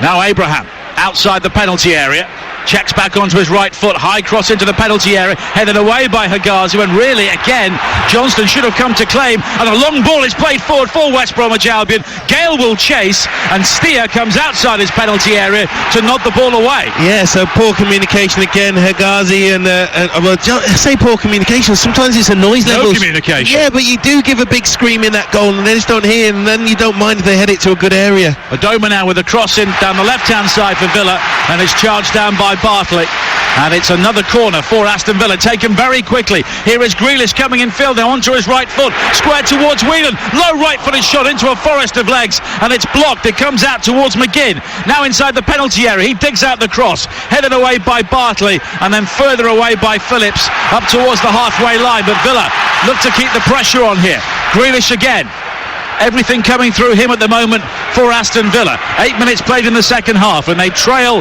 by a goal to nil on TalkSport. Adoma back again towards Taylor.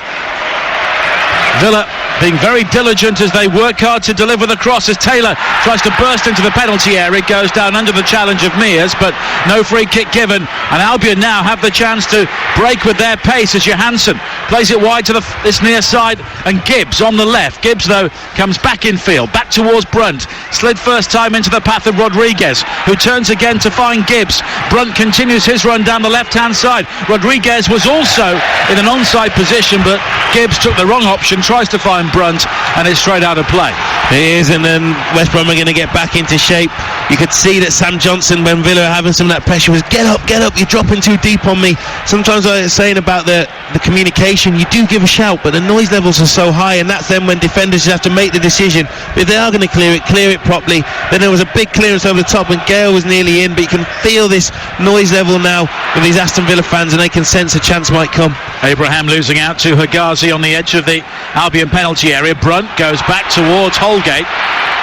And the Barnsley loanee, or rather Everton loanee, formerly of Barnsley, rather played under pressure, but he is able to clear the ball long downfield. But at the moment, the pattern of this game has been set. Villa attacking and Albion defending very, very deeply. And they will have done this in training though. You do phases of play like this all the time, defending the box, defending your final third, stay organised, talking to people, body position, gaps, get out to the ball. Whelan now on the edge of the penalty area, across the field from left to right. Here is El Ghazi with the cross. Abraham looking to head the ball towards goal, and he manages to glance the ball on at the near post, but it's across the face of goal and behind for a goal kick. Yeah, so it's a good ball in from El Ghazi, but what Bartley, he couldn't get to the ball, but he still did enough to make sure that Abraham didn't get a clear header. It was from quite a way out as well. You can hear the boos because Johnson's taking his time over the goal kick. He's slowing it down, but Villa are moving the ball a little bit quicker. But yeah, West Brom are sitting deep. They're sitting very, very deep. So as much as you do defensive drills of this, you also do offensive drills of trying to break this down, and they'll know they've got to keep moving the ball quickly, and surely a chance will come.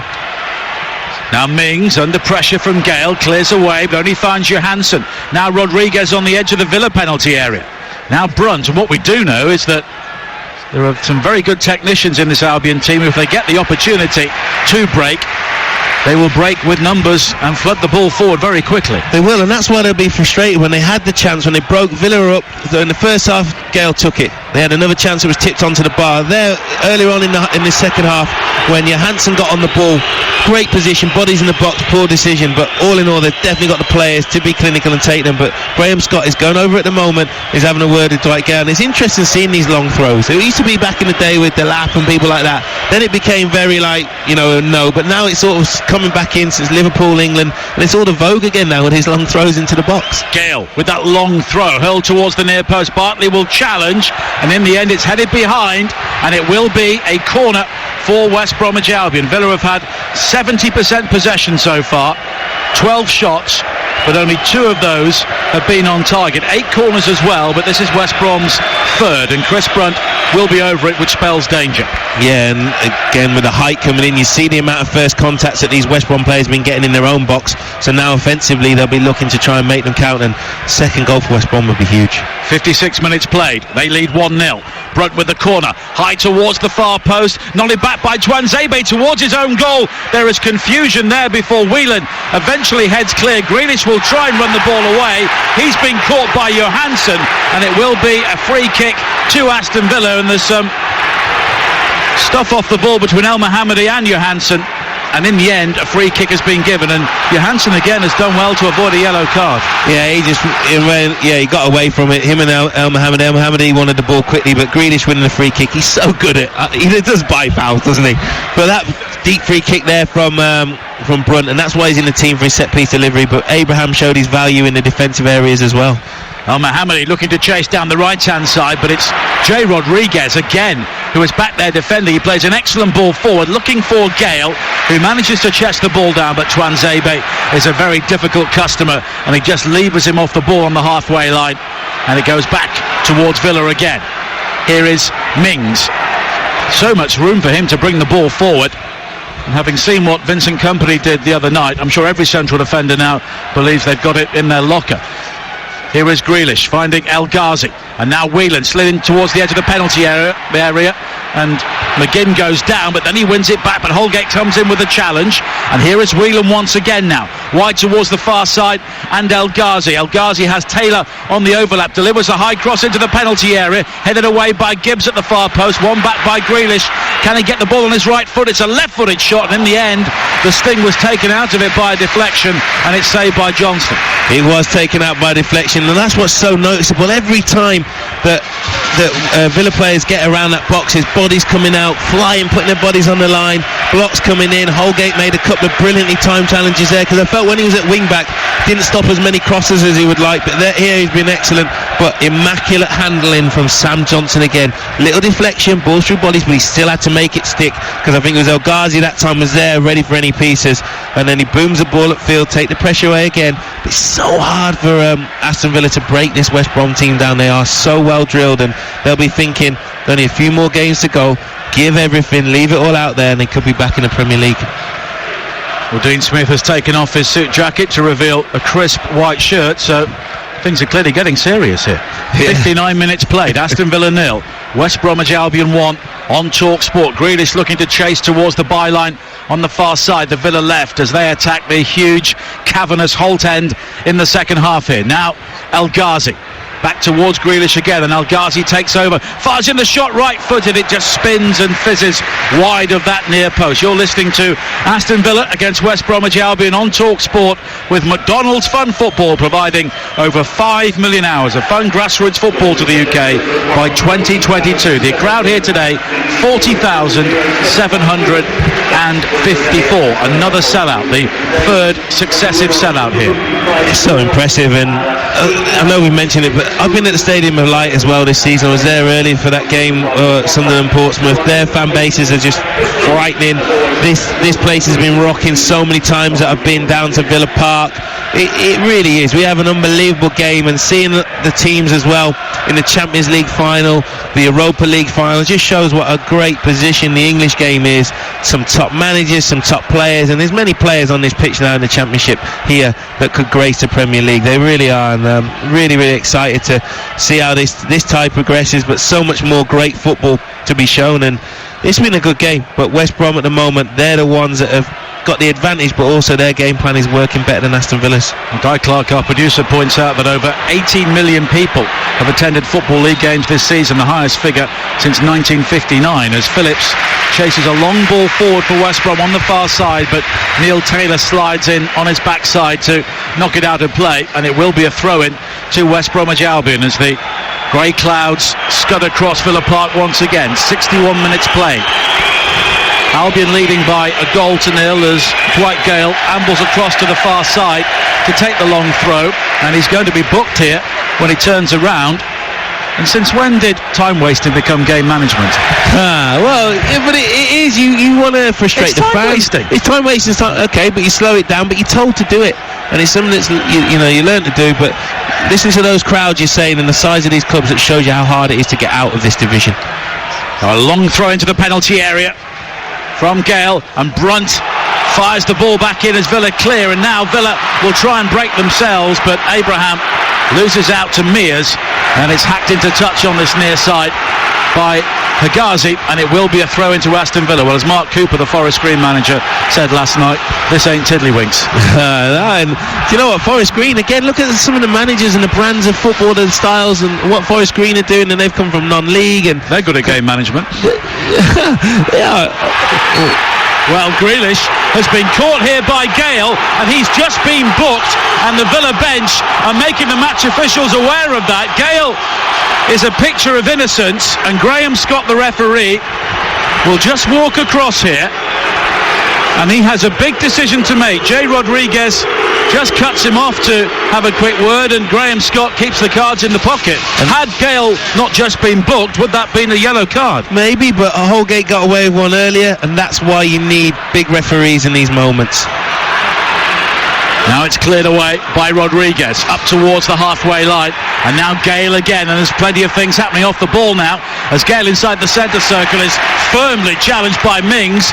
Mings wins the ball clearly, and Phillips wins it back, and there's a real bite to the game now as the tackles fly in from both sides. And sometimes it takes a goal or magic, but tackles as well get the crowd up, and you know that as a player, you sense it, you feel it. This is a derby, Midlands derby. It's a semi-final of the playoffs. There's so much riding on it, and yeah, it's getting a bit tasty now, but the referee, I think, has managed this game very, very well.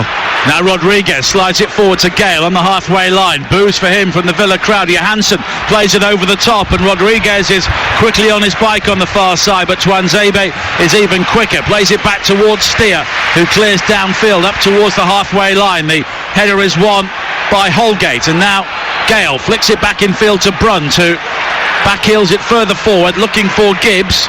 who for some reason was in the centre forward position, and Abraham has been tumbled now by Johansson yet again. And Graham Scott, the referee, will have at least a word yet again, and there is an Albion player down midway inside the Villa half, and it's Dwight Gale.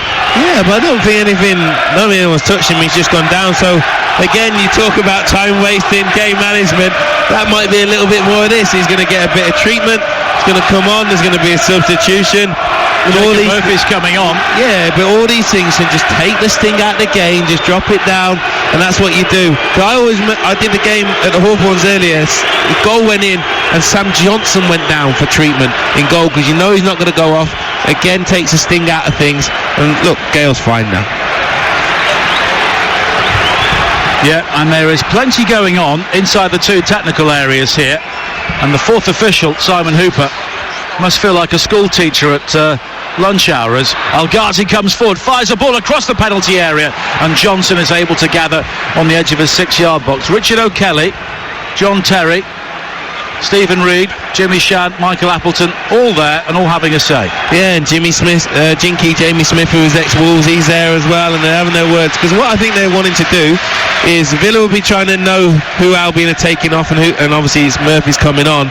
But I think Albion wanted to make the substitution and the ref didn't allow it to happen, or the fourth official, so that's what they're frustrated about. It's going to be a double change coming up soon for Villa. I don't think anybody's told either side here there's a second leg coming up on Tuesday, because this game is being played at a breakneck pace at the moment, and it's Phillips who will be coming off for West Bromwich Albion. And of course, as Ian Dent was just pointed out to me, he's on the far side. He made sure he was on the far side, and he's going to take his time coming over, and that's what shows you West Brom have come here.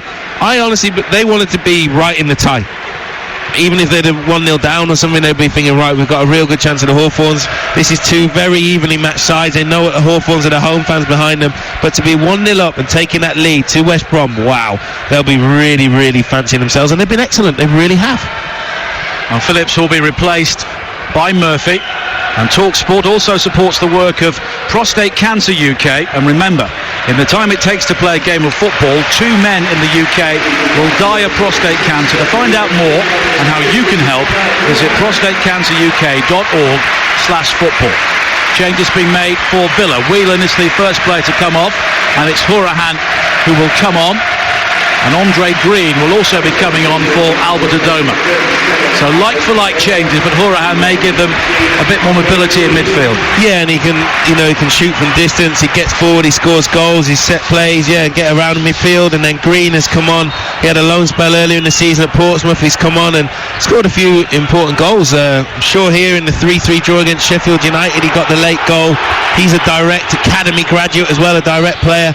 So yeah, I'm not surprised that Aston Villa made those offensive changes, because they do not want them to be going to the Hawthorns behind, and I believe there's still plenty of time to not only get level but go on and win this game. But it's very, very finely poised, this match at the moment. Premier League countdown coming up following us at 3 o'clock on TalkSport with Danny Kelly and Jason Cundy. Looking forward to the final day and Match Day Live with Adrian Durham coming live from Anfield at 1 o'clock. We will have teams at all the games that matter at the Amex Stadium and Anfield to decide the destination of the Premier League title. And tomorrow on TalkSport 2, 3 games back-to-back. Doncaster against Charlton at 12:15, the League One playoffs. Spurs against Everton from the Premier League at 3, and Mansfield against Newport, the League Two playoff second leg, starting at 1-1. That is a 6 o'clock kickoff. And Matt was mentioning Portsmouth there. Pompey at Sunderland in the playoffs. And there's full commentary tonight at 7:30 in front of what is sure to be a massive crowd at the Stadium of Light. Before then, here on TalkSport, Derby against Leeds is our second Championship playoff semi-final first leg at 5:15 with Laura Woods, Sam Matterface and Simon Grayson, the former Leeds United manager. And on TalkSport 2 at 3, in many ways an equally big game, certainly for Salford and AFC Fylde. One of those will be in the Football League for the first time by the end of the day. Commentary with Ian Abrahams and Adrian Clark, a 3 o'clock kickoff at Wembley. Fantastic time of the season, isn't it? Oh, it's great, the business end of the season, and the relegations are over now. that's the horrible bit. And I know this is still pressure, but you'd rather be competing at this end, trying to get into the Premier League, or or for the Premier League title if you're Manchester City and Liverpool. This is the business end though. It's a great, exciting time, and even right the way down to Salford, the budget they've got against Fylde, and there'll be big crowds there for that as well, considering what tier of English football it is. This is an unbelievable game we have, and there've been a few unsavoury incidents, but all in all, this is showing you, for me, that you just hope Bolton gets sorted out, because all in all, this game is in a very, very healthy position in England.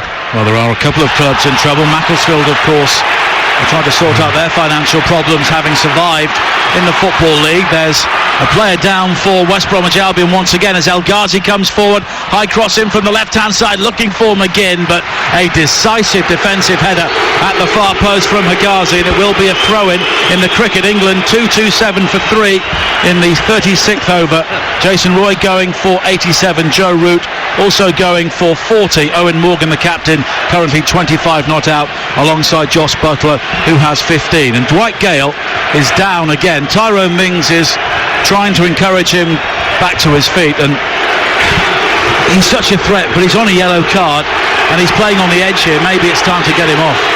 Maybe, yeah, because if he was suspended for the second leg... They're already missing Robson Carter. Yeah, which was, by the way, they'll be fuming at him for that petulant little kick out, because what an impact player he is coming off the bench. So they need to keep Dwight Gale right. But again, when that cross came in, how good was Hegazi defending that back post of the header? Absolutely brilliant. Now Rodriguez, who has been so impressive here today, striking the crossbar in the first half via the fingertips of Jed Steer, but it's his defensive work down the left-hand side which has really taken the eye as Mings comes forward here for Aston Villa. We are inside the final 20 minutes on Talk Sport. West Bromwich Albion leading by a goal to nil as Taylor stumbles on the edge of the penalty area, robbed by Johansson, who lofts it forward wide towards the far side. Jacob Murphy with his first real opportunity to get the ball forward. Gale was away and clear down the centre, but he didn't find him. Now he almost does, but Mings at the near post will cut out the cross and it spins behind for a corner. See, every time they go to attack, Gale's moving well, but then he's got his hands on his knees again. So if he's carrying a knock, his hamstring, I think. So if he's but double over. So if he's carrying a knock, as you say, you either don't want him to get in trouble and a yellow or anything be suspended. As you say, you don't want him to be injured either. So they've got to be careful. So maybe they could put Rodriguez through the middle and bring Montero on out wide and just change it like that. But they've got to be careful with Gale, because he's going to be so important if they're going to get out of this division. He's definitely not quite right. Now Brunt will take the corner. An in-swinger, left-footed, high towards the far post. Bartley across the face of goal, and it was almost Holgate at the far post, who just couldn't get the final touch to make it 2-0. It's that deep corner again, and they've really have struggled to defend that Aston Villa. They had it before, and it got headed into a dangerous area, and Abraham had to get a vital header at the back post. That time Bartley tried to guide it. Sometimes you see them drop in at the back stick, or somebody go and tap it in, but you say it was just a little bit too high for Holgate in that, but very, very dangerous, and could have been punished for a set piece again, Aston Villa. Now McGinn wide towards Al Mohammadi down the right hand side, a chance to clip in the early cross, which he does, and Bartley will head the ball clear. And so often Villa have been facing three central defenders. They've gone for the early diagonal ball, and Tammy Abraham has been heavily outnumbered. Now Taylor on the far side, the left, further wide towards Anwar El Ghazi, who will look to come in field this time and attack the penalty area. El Ghazi still going back towards McGinn, onto his left foot, low shot from him, skids across the penalty area via a deflection behind for another corner. Yeah, deflected wide, but there's that wall of blue and white again, and I don't want to harp on about Wolves, but you see this system is very, very good. Wolves have played this back five sort of system, and it's very good at defending balls from wide areas, and for strikers isolated in the middle, it's difficult for them. And it's a corner on this near side, played in towards that near post area, nodded high into the air, then nodded across the face of goal, and there's real trouble there for West Brom for a second before it's hacked clear by Hegazi at the far post. Now Taylor, the last man for Villa, wide to the far side of McGinn, and it's Mings popping up in the left wing position. El Ghazi in support, but Mings holds on to it, finds McGinn. They almost give the ball away between them. Now they do, and it's Hegazi, another central defender, looking to take on Mings in a foot race. Hegazi plays a long ball forward, and it's an excellent ball. Gale into the feet of Murphy, but there wasn't enough pace on the pass, and it was Horahan who slid in with what could have been a goal-saving challenge. Yeah, brilliant recovery there from Horahan, but Gale will be frustrated. He was quite casual with that ball. Great movement to get the ball, but he's casual with it. Again, he's taking his time going over to take that throw in, but he surely won't get a second yellow for it. But that's what West Brom can do. They're showing desire, but attacking with quality, balls over the top. And when you play for a West Midlands team, they'll forgive you a little bit of that lack of quality if you work hard and you give everything. And this West Brom team, tell you what, they've really, as Mick McCarthy would say, put a shift in.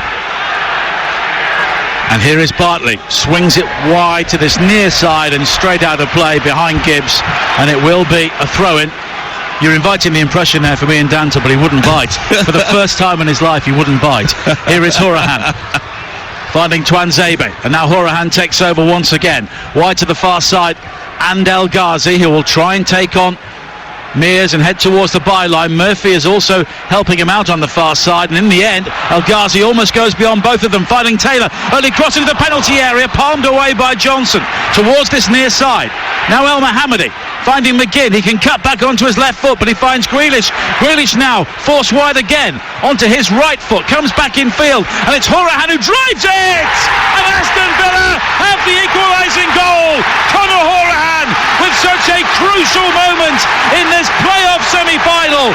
15 minutes to play, Villa Park erupts, it's 1-1, and we are set up for a fascinating finish and a fascinating second leg here on TalkSport. Well, you wondered how long West Brom could hold out and absorb pressure after pressure. Ball comes in the box. I thought good goalkeeping from Sam Johnson, pours it away, but Villa keep it alive, and that's why Horahan is on the pitch. We thought he would start. Well, he's come on, he's not sulked, he's had a brilliant impact, and when that ball drops him edge of the box, it's the first time that West Brom couldn't get out, couldn't get in front of it, and he's hit it with the outside of his left foot with that bit of fade. Sam Johnson, he's helpless, he's rooted to the spot.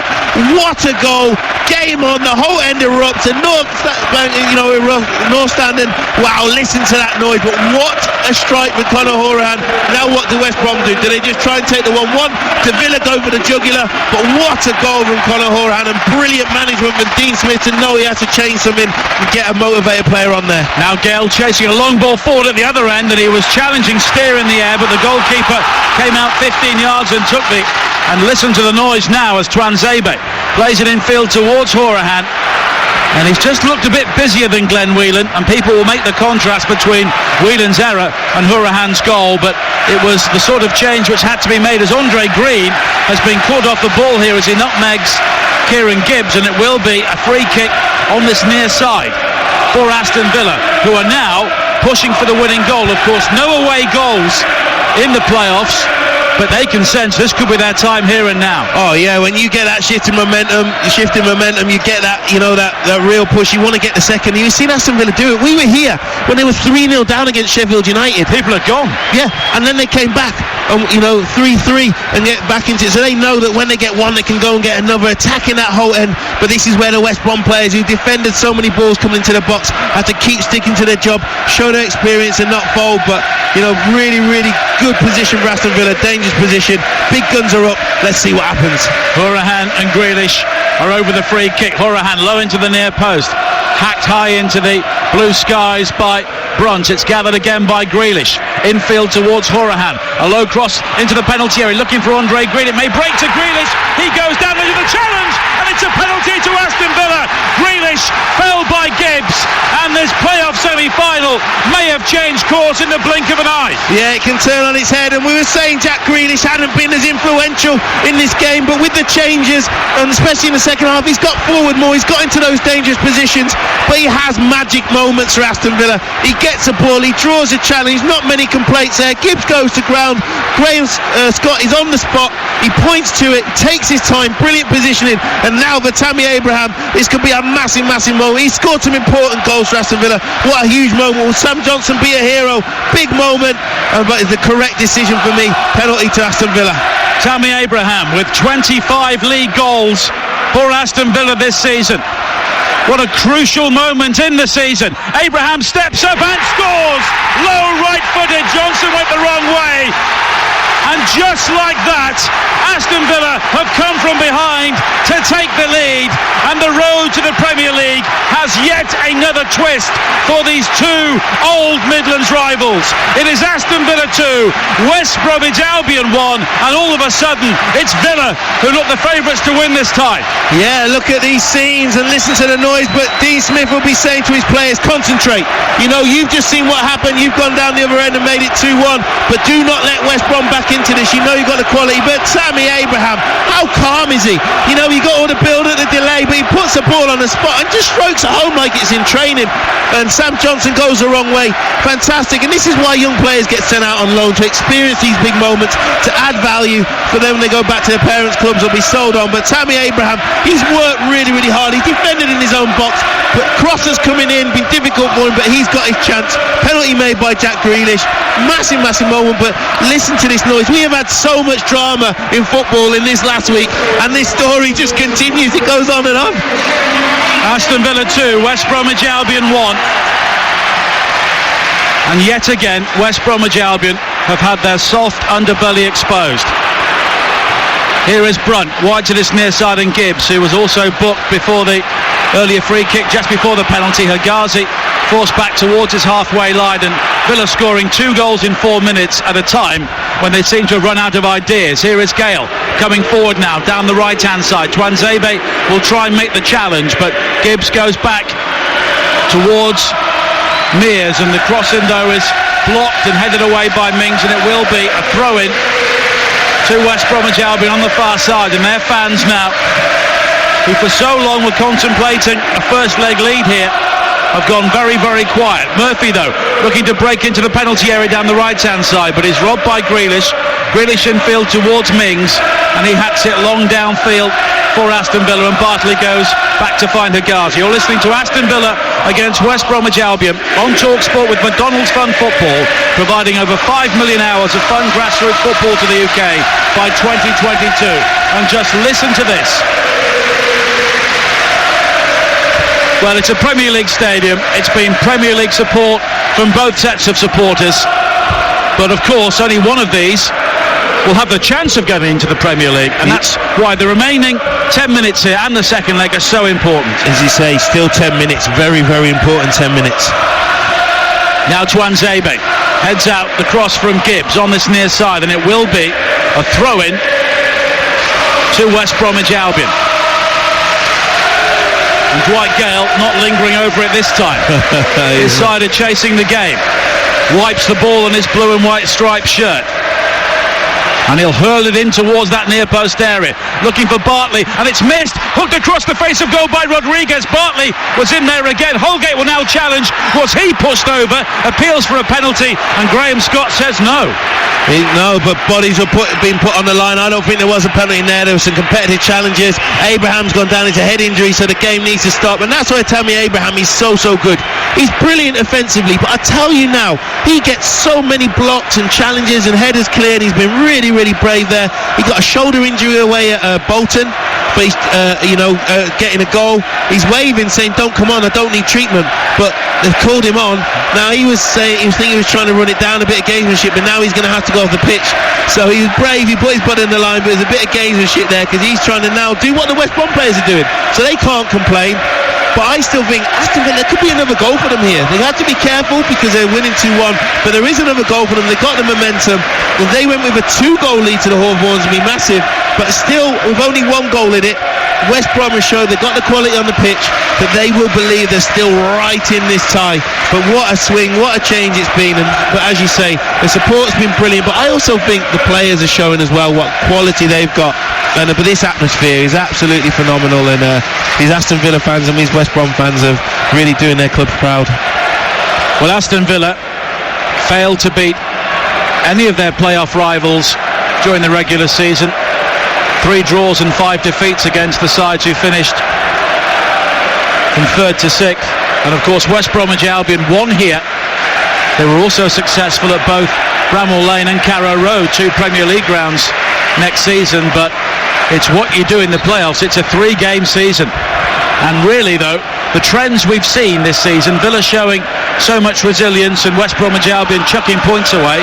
We've seen it all here today in 90 minutes. Yeah, we have, and this is, if you want to play for Aston Villa, you have to be able to handle this stage and you have to show those qualities, because it is a massive club. They've been in the Premier League, they've won the European Cup.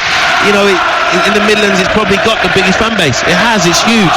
And you have to be able to handle that, and they've had to show this resilience against Preston here when they were leading them 3-2 down, came back 1-3, drew 3-3. That was Cabbagegate, wasn't it? Yeah, it was. Yeah, but it's still, they had to deal with that.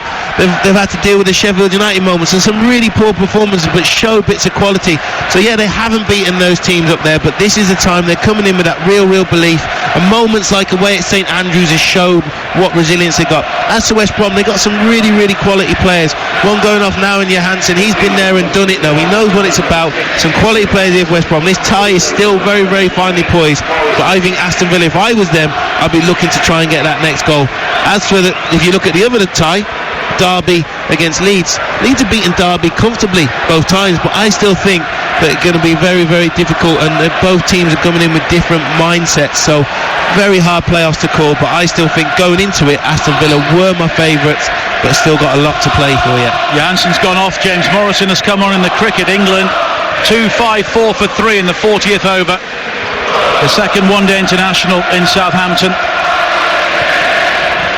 As Jed Steer clears the ball away inside his 6-yard area to find Conor Hourihane, who helped to turn this game around with the equalising goal for Aston Villa with 15 minutes to play, quickly followed by the penalty won by Jack Grealish and finished by Tammy Abraham. Aston Villa 2, West Bromwich Albion 1 on Talk Sport with 5 minutes of normal time to play. Derby against Leeds coming up at 5:15. Talk Sport, the only place you can hear both Championship playoff semi-finals today, and every single playoff match will be live across the TalkSport network. Sunderland against Portsmouth coming up at 7:30 this evening, and before then at 3 o'clock it is Salford against AFC Fylde, live from Wembley in the playoff to reach the Football League.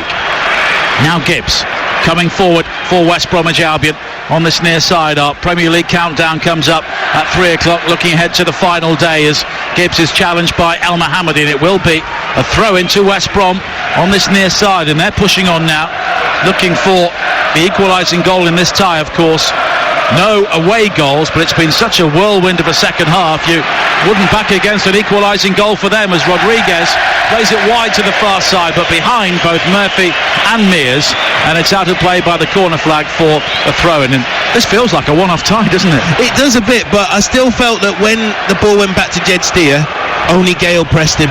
So that made me think a little bit, are they saying, right, we certainly don't go 3-1 down, but when they do come forward, like you were saying there, they wanted to attack with that urgency. But it's a real hard place, because you think, right, we could get back into this.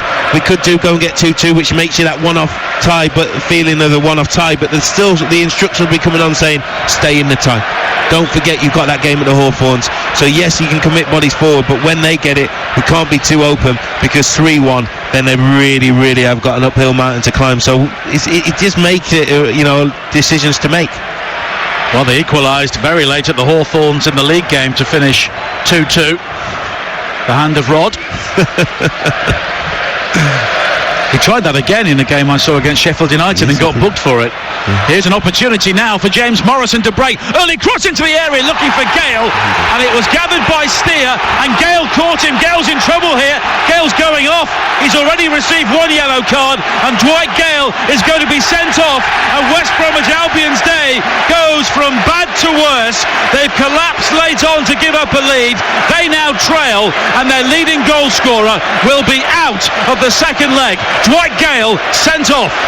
Well, conceding the third goal would have been huge for West Brom. That's worse. That moment there, could be maybe worse. Yeah, I agree, because he showed with the goal he got. He's key to what they do. They lost Harvey Barnes after Christmas, and Dwight Gale, as you say, he's their talisman, he's their goal scorer. And if he's honest, he knows he wasn't getting there. And when you walk in the tightrope, the first yellow card is soft, taking his time. Something's gone on off the ball here. I didn't see it because I was focusing on what was going on with Jed Steer.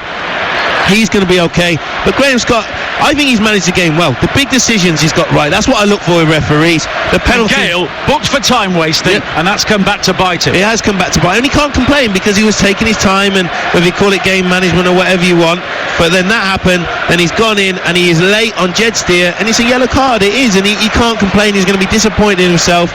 We'll see what happens. He'll be praying that his teammates can dig him out of it and he can play at Wembley, but he will be missing for the next leg.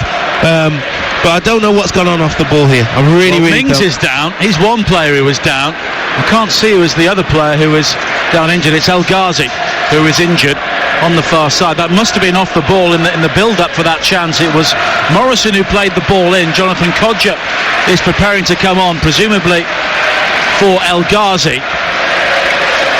Mile Jedinak is warming up as well. He scored the only goal of the playoff tie against Middlesbrough last season, but it's been a very different game here today. Yeah, because did the Middlesbrough games last season. They were dull, weren't they? Yeah, and Middlesbrough came with their game plan and just totally frustrate. Didn't really test Sam Johnson at all. Darren Randolph was busy with the two keepers. Once Villa had that lead, I mean, it was a set piece from in the away leg, up at the Riverside, and it just looked. Middlesbrough never looked like getting back into it. This has got more offensive players on. Still, tactics coming into it, but Villa has showed why they've gone on their brilliant run, the resilience they have. But Mings, this is what happens when players put their bodies on the line. They give everything. So Mings is getting stretched out. Ghazi's down as well. Johansson had gone off with looked like a bit of a muscle strain. So it's a quick turnaround between now and the second leg. You have to be careful, manage players correctly, use your bench, use your squad, because once you get to the final, then you do have time to really rest everybody up. But Dwight Gale will be sat in that dressing room at the moment, and he'll be, a lot of thoughts. No Robson Kanu, he's already out, suspended following his red card against Derby. No Gale for the second leg. Obviously they've got Rodriguez. Carl Edwards, there'll be 7 minutes of added time, by the way. Yeah, that could be extended because El Ghazi is still down receiving treatment. Who will they? They'll have to change their game plan. Maybe play Phillips down the middle. Yeah, maybe. Yeah, because he showed what runner he is. I think Rodriguez will go through the middle, and then they put Murphy out wide. Maybe, I'm not sure, Montero. But whatever they decide to do, it is a massive, massive blow. It really is a big blow to West Brom and a big lift to Aston Villa, because you seen how he niggles the opposition as well. How much quality he's got. He's got the long throw. He got the goal. He does so much, and Dwight Gale is a fantastic footballer, but he's a committed footballer, and he's gone in a little bit late on the keeper. I don't think he can complain, but it's a big blow for West Brom, and but Villa are making their changes now. What a game. This has been brilliant. It's had everything. Well, Kodja comes on for El Ghazi, and we are into those 7 minutes of added time, and we've had no play at all, so there will be at least another minute added on the end of that. Aston Villa leading here by 2-1 on TalkSport. Derby against Leeds coming up at 5:15, and it has much to live up to following this game, but of course, has it Spygate 2? It may well do that. Here is Andre Green coming forward now against the 10 men of West Bromwich Albion in disarray. Green with a cross high into the area, looking for Abraham, headed up in the air by Gibbs towards his own goal, and it's good goalkeeping by Johnson to gather above Abraham. Yeah, but I say it's 10 men, and that's what Villa broke forward there, and the way Green delivered that ball, if that had been half a yard lower, Abraham had got in the gap and he'd been powering it home for the third goal. So good chance there for Aston Villa. Now Rodriguez playing down the centre in the absence of Gale, but he's given the ball away to Hourihane. Here is Grealish now, who belatedly worked his way into this game and came up with a key moment, tripped by Gibbs for the penalty. And here is El Mohammadi charging over the halfway line. Villa scenting a third goal here, which could well finish things off as Johnston clears downfield up towards the halfway line, but there's been no direction about West Brom's play at all since the equaliser from Hourihane with 15 minutes to play. And Hourihane plays it wide to the far side, and Taylor, and West Brom, who defended so well for so long, but only the relegated trio of Rotherham, Bolton and Ipswich kept fewer clean sheets during the regular season, and you can see why. Yeah, and that costs you. It really, really does. And they tried to change their style, being more direct, getting balls forward, not taking the chances coming out from the back, which had cost them some clean sheets, but they were absorbing a lot of pressure, and looking back at it, Jimmy Sham might have thought, you know what, we needed to get out more, we were sitting too deep, but the quality they had on the pitch, it was only going to be so long. But if they'd have held out, then brilliant, but they haven't, so now it's about not conceding the third, especially being down to 10 men. Codger wide towards the left hand side for Villa, and Grealish, a bit of swagger about their play now. Grealish was caught by Rodriguez, but the ball is played into the penalty area. Abraham plays it back towards Horahan with a low shot which was blocked. It'll come out towards Codger. Lunging in was Sagazi with a very rash challenge, but he got away with it inside the penalty area as it bobbles away for a goal kick. Yeah, he took off there from about 20 yards away. He did, he flew out to it to get the blocking, but he did get the ball, and it's one of them. If he didn't, then it would have been another penalty. But I think defensively, El Ghazi has got a lot of headers in, he's got blocks in. As you say, sometimes in possession he's not as good, but this is, he has given everything for the cause. But good play from Abraham to set up Horahan, who again got more, in that forward position. I think Horahan will definitely start the second leg. Yeah, he's really made a case coming on, scoring the goal. And the game changed the moment he came on, really. Codger on this near side, the right for Aston Villa, finding El Mohammadi. And now Tuanzebe. And Villa here with the luxury of being able to stroke the ball around deep into added time, the 95th minute in a playoff semi-final, leading by 2-1, and West Brom can't get near them at the moment. And there are plenty of experienced players with some very weary legs out there in blue and white shirts at the moment as the Baggies have to defend again. But Higazi challenged by Codger, pressurised by Codger, loses out. Here is Grealish now down the left hand side, but Morrison steps in with an excellent challenge and he can bring the ball clear, and he was caught by Grealish, and it will be a free kick for West Brom. Good play from Morrison, but as you say, there's some experienced players on that pitch, or you might want to say in the twilight of their career. Old players, old, let's just say it, old. So and that's what Aston Villa will think. Can we get a third goal? Great. But also, the more we shift them around and move them, and the more metres they have to run without the ball, that might tire them out a little bit more for that second leg on Tuesday night, because the turnaround's quick with the recovery and everything else. So all those little bits of advantage you can get will help you. But I still think, especially being out in 10 men, with this, they can get that third. They really, really can. Well, there are at least 2 minutes of added time to play on Talk Sport. Villa leading by 2-1. Now McGinn coming forward down the left-hand side, comes in field to find Horahan once again, square towards El Mohammadi. At the moment, Aston Villa have West Brom exactly where they want them. Horahan square towards Taylor down the left-hand side, infield towards Abraham, who spins and turns on the edge of the penalty area. Lovely footwork from him, and it's square towards Codger. Can he come in field and fire the shot in? He can, but it's blocked. It spins out towards El Mohammadi. Now Grealish takes over in the shadows of the Holt end, and Grealish comes in field onto his left foot. He'll try and check back in field, but he's played it through, and the shot from Green is blocked at the near post, and it spins behind for a corner off El Ghazi. Yeah, you do these drills all the time in training where you have to find those little passes. It takes extra touches, little movement, this and that, a bit of skill, 1v1 to beat someone, draw them out. Abraham, great skill. Grealish, great skill. Good block from West Brom, and that pressure is coming from Villa. Horahan's corner towards the near post, aimed for El Mohammadi and nodded away, and it will be another corner for Aston Villa. And a big crowd can be a burden at times, and it has been a burden at times at Villa Park, but they've been fantastic for their team in the second half. Horahan's corner, pinball inside the penalty area as Albion try to clear. But here is Grealish now, down the right-hand side, delivers the cross, which is gathered on his haunches by Sam Johnson. Yeah, good goalkeeping from Sam Johnson, good handling, but great defending from West Brom. And that's what it had to be. This has been a really committed performance from them. Their fans have all stayed to the end, so credit them. They're sticking with their team, they haven't gone out. And that passage of play there could be crucial in this tie. The way they've defended those shots coming in, got first contacts on the corner. They've just got to see out these last few minutes, and they're still right in this tie going back to the Hawthorns. We're into the 98th minute now. McGinn wide towards the far side. Green will try and attack the penalty area, plays it back towards Horahan, who maybe thought about the shot again, but he was closed down by Brunt. But here is Grealish. He had the chance there to switch on to his right foot and let fly, but he goes square towards El Mohammadi. A long diagonal cross comes in from him, headed away at the far post by Holgate. And injuries and suspensions are really hurting West Brom the longer the season goes on, losing Dawson today to injury. and Gale sent off late on. Here is Grealish now, fires in the cross, and Johnson again with a really good claim at the near post.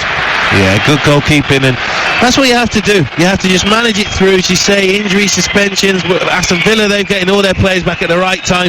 West Brom, it's been difficult, but that's why it's a squad game. You have to manage it, and this is where Jimmy Shanley, he's learning so much at the moment, but these West Brom players have given everything for them, and wow, what a brilliant first leg that's been. Well, there goes the full-time whistle, and players from both sides slumped to the turf. It's been that sort of day, and it's only the first leg. It promises to be some night at the Hawthorns on Tuesday, and Aston Villa will go there full of confidence, coming back late in this game, trailing for so long thanks to Dwight Gale's first half goal after 16 minutes, but 2 goals in 4 minutes late on. Conor Hourihane from long range and a Tammy Abraham penalty after Jack Grealish was fouled have put West Bromwich Albion on the back foot.